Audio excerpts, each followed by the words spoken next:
Hꯧzik leiriba Pakistan gi government bu challenge tawduna Tehrik Taliban gi maikeidagi anauba makoigi oiba parallel government ama form tawkre.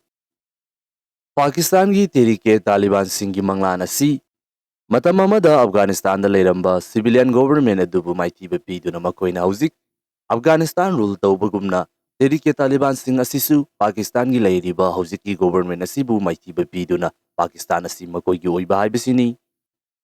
Taliban singna Afghanistan capture tawduna lengak sema matamda yamna thawa yauna sawgatkiba Pakistan hauzikti lanfam ani songnabagi fibamda leire. Ihan hanbada hauzik Afghanistan da lengak paidun leiriba Taliban gi government asiga Pakistan gi marakta leiriba chayenaba khudam oina border gi masigumba kaya sing asibu thengnaba nakal ama romda hairiba Taliban sing aduna sawgatuna leiriba Pakistan gi Tehrik Taliban sing asina Pakistan capture tawraknaba hotnaba asibu thengnaba Pakistan ki version oiba Taliban Tehrik Taliban haina khangnariba kanglop asi Afghanistan da Taliban ki government semkraba matungda mapangal aduki matik yamna kankhattuna makoi ihawasi hena kanjalakibani. Afghanistan ga border oiba Pakistan ki jaga singda leiba police outpost singda hairiba Taliban kangbu asina attack chathaduna khulai munba masina chingba kaya ama chathaduna adumak laklibani. Masigi matungda hauzik na haunana amuk hauji Pakistan ki oina leiriba lengak asigi sovereignty da singnaduna madugi parallel oiba anauba government ama Taliban sing asigi maikidagi lauthorakre. Sarkar ama sema matamda darkar oiriba cabinet adu mapung fana yaubada natana makoigi oiba tonganba special force ama lingkhatkani haiba wafam singsu phongdokli.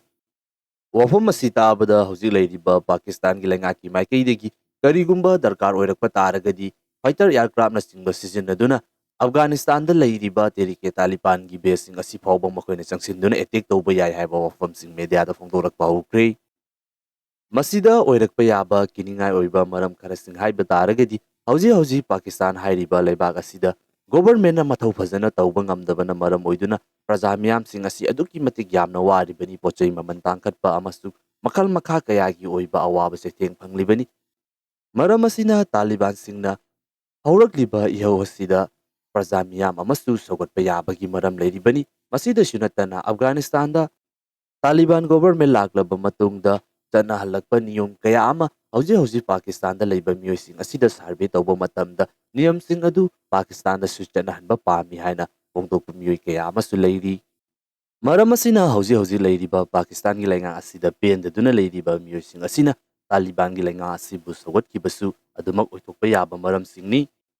Pakistan hairiba country asi nuclear state ama oibanina makoigi leiriba nuclear gi khulaising asi atopa kangbusingda phanghantanabagi lakadoriba matamsing asida malem asigi great powersing asu Pakistan gi leiriba crisis asida susoi soidana kutinjilakani haibagi thajaba du lei.